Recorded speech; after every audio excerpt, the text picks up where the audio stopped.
This segment of the news has been brought to you by Sun Oil Limited. Welcome back. The Free National Movement Convention will cost the party more than $200,000 as it will no longer be held virtually. The three-day convention, set to kick off this coming Wednesday, will be an in-person event at the Grand Ballroom of Atlantis, Paradise Island. Convention co-chair Ethan Adderley told reporters as much on Sunday during a press conference at the party's headquarters.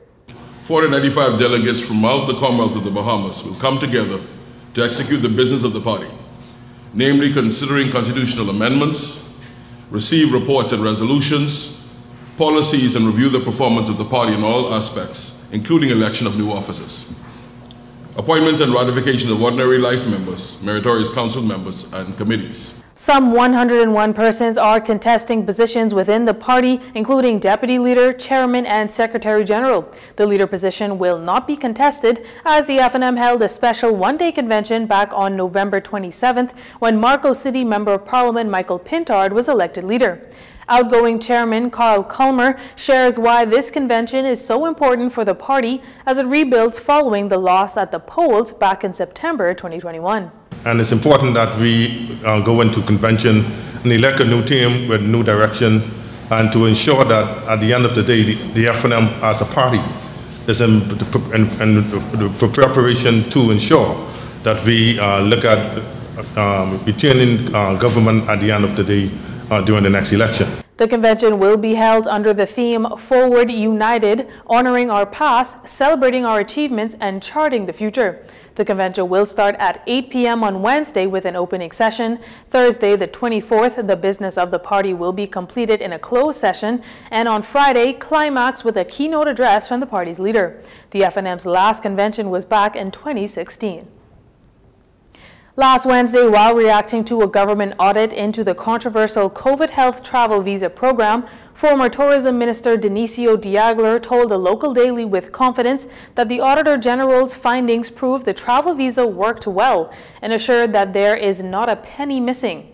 2 days after Mr. Diagler's comments, Minister of Foreign Affairs and Public Service Fred Mitchell did not agree with the views of Mr. Diagler regarding the travel visa and had this to say. Dionisio Diagler, former Minister of Tourism, after having lost office, is still in a political sense blind, deaf, and dumb. The Auditor General just reported on the health visa issue under his tutelage, which was the source of scandalous commentary when implemented by Prime Minister Hubert Minnis last year. Mr. Diagler claims that the report shows that the PLP's claims fell flat. He says the report shows that the visa plan worked bloody well. But here's the Guardian's take on it. Travel visa revenue not transferred on a timely basis. Also, government broke the law. What's that you say, Mr. Diagler? Health visa scam. That's what I say. Now, Mr. Diagler acknowledged the system that was implemented by Canoe was not perfect, but he reminded Bahamians that the visa program contributed approximately $10 million that was used to assist the fight against COVID. Meanwhile, while giving his weekly update over the weekend, Minister Mitchell also took the opportunity to apologize to the family of the late Sir Godfrey Kelly on behalf of the government, as no government agency formally reached out to the Kelly family to express condolences on the passing of the former United Bahamian Party MP and Cabinet Minister. Elaborating on comments he made on the same in the House of Assembly last week, Mr. Mitchell says this type of oversight must not be allowed to happen again. We expressed, the Prime Minister, myself, the Minister, Miles LaRota, formal condolences to the Kelly family on the passing of the late Sir Godfrey Kelly. We all expressed regret that our systems fell down and that no one reached out to the family to extend the usual courtesies to the family of a former MP and former minister. This is a matter of deep regret. I make this point to our younger leaders coming up, why we are so exercised about it, given the history of our political divisions with the deceased. We honor the office. We honor the service. So the lesson of this ought to be that we operate in a civil polity in the Bahamas, and there are rules and conventions which govern the way we behave in a civil polity. There is no excuse then as to why those courtesies were not extended. I am again therefore fixed in the notion that we now have a standing committee of the House to deal exclusively with the protocol for these matters so that the kind of error that happened is not repeated. Sir Godfrey Kelly was laid to rest during a private service at Christchurch Anglican Cathedral on Friday. A busy weekend for law enforcement officials on Abaco as police there are looking into the circumstances surrounding two separate incidents, a boating accident and a plane crash. It's reported that on Sunday, shortly before 8 p.m., officers from the Marsh Harbor Police Station received a report of a boating incident in the area of Foots Key. Initial reports are that a white 18-foot Boston whaler vessel collided into rocks on Foots Key, which was occupied by 2 adult Caucasian males. They were both ejected from the vessel. The captain received serious injuries and was transported to the Marsh Harbor Clinic and later airlifted to New Providence to seek medical attention. The other male on the vessel was not injured. Now, nearly 5 hours later, investigations were looking into a plane crash in Treasure Key. Police say shortly after 3 p.m., officers from the Treasure Key Police Station, along with Fire and Rescue, received a report of a plane crash near the Treasure Key Airport. As a result, initial reports reveal that the pilot, a resident of Jupiter, Florida, stated that he left the Treasure Key Airport along with 1 passenger inside of his White Piper Aztec twin-engine aircraft returning to Florida when he began to experience left engine failure shortly after takeoff. Further, he stated that the plane began losing power, resulting in a crash landing in the forest. Both persons did not receive any major injuries and were later assisted and taken to the Cooperstown Clinic for medical attention. Investigations are being continued in both matters.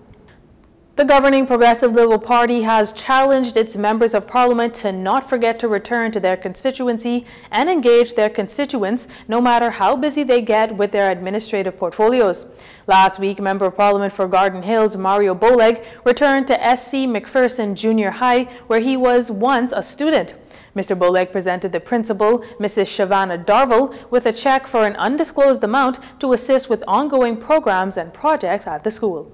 This is just a donation to SC McPherson School towards them getting either some laptops or some iPads, that's what you call it, for the kids, so that they can have something to make sure that they get the necessary tools for improving their education at this time. And so this is my former school, and I will always be here to give support to the SC McPherson School, which is right on the boundary of Garden Hills constituency. Yeah. So to this I say, may God bless you with this and more to come. Mrs. Darville and her staff were thankful for the donation and says they are looking forward to a lengthy partnership with the Boleg family beyond politics. Thank you. Wonderful opportunity to have not just an MP who's willing to give, but an MP who's connected, truly connected to the school, because he's a former student.